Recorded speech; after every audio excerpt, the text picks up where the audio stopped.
VA mental health ratings, the jump from 70 to 100. We're talking about mental health and VA claims, so let's get to it. Here you see a PDF, links in my bio. This is the 31 mental health symptoms explained that breaks down a lot of what we're going to talk about symptoms, impact, so forth, and the rating criteria.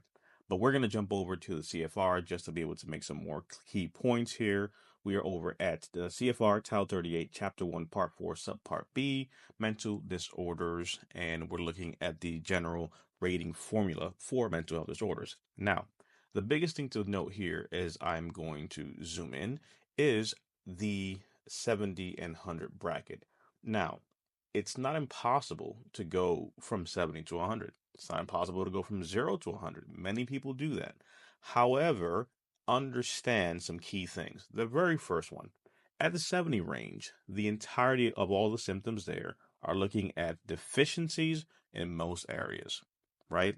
As you see there, such as work, such as family relations, school, judgment thinking, etc., right? So occupational, social impairment, personal, and work, right? Because sometimes the social part gets dismissed or doesn't get given enough attention.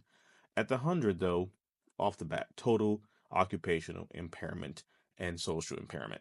And the symptoms then are leading into that. So we're looking at now, not just, for example, in the red, there's impaired impulse control, but you see instances at the 100 of grossly inappropriate behavior, right? So it's not just like you may have periods of a thing. For some, they're persistent dangers of hurting others. It's just where they're at. That's just the reality.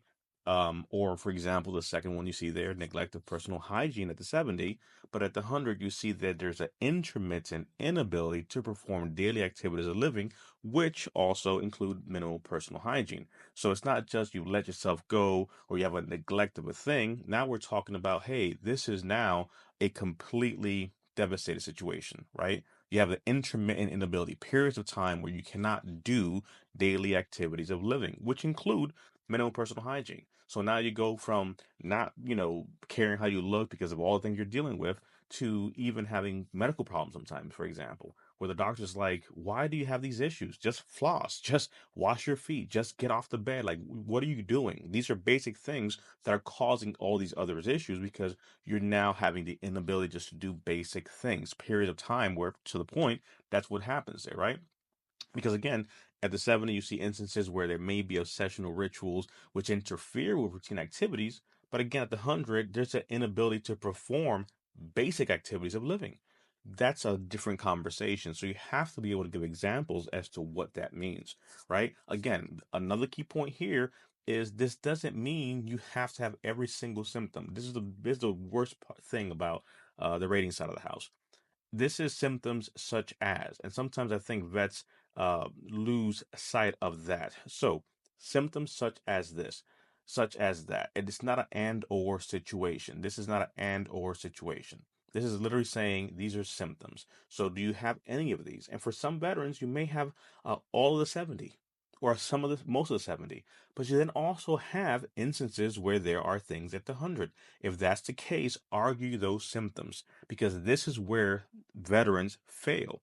You think I don't have all the symptoms at the 100 or at the 70, whatever the case may be, and before you know it, you're not speaking to those symptoms and you're negating your ability to speak your truth.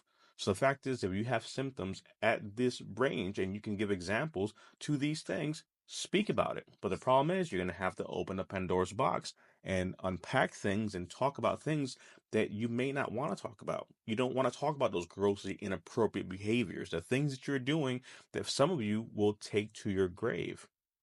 Think about it. Or instances where things like this are taking place, but you don't want to admit that. This is the time to take self reflection as to what you're dealing with because many veterans are rated at the 30 because they all say the same thing, right? I have some depression, some anxiety, some sleep issues, some, panic attacks here and there. You get it. No, 30%. We don't get it because the fact of the matter is you're not saying anything. The higher the rating goes, the more you have to share, the deeper you have to go. Hopefully that helps. Again, this is not a say this, get that thing. This is more an understanding the level of arguments that have to be said and have to be explained when we're having a conversation like this. Again, most people may not be able to talk about that, and that's fine because not everybody's 100. But if you have things you can speak to your truth, give those examples, know what the rating criteria is. Hopefully, this has been helpful. If you have questions, I'll see you in the comment section.